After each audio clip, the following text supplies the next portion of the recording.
Saan madalas tumambay si Bong? Saan? Sa Bobong. Oh! Galing ah. Anong paboritong dessert ni Bong? Ano? Puto bongbong. Tama ah. Anong hilig niyang sugal? Ano? Sabong. Anong hilig na sa usawan? Ano? Suka.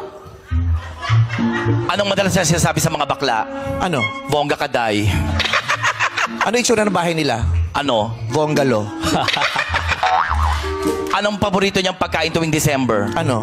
Puto bongbong. Di ba nasabi ko na? Anong tawag sa'yo? Ano? Bongol. Saan siya madalas mahulog? Saan? Pativong. Ah. Bakit takot sa'yo si Bong? Bakit? Dahil kamukha mo si Bongbong.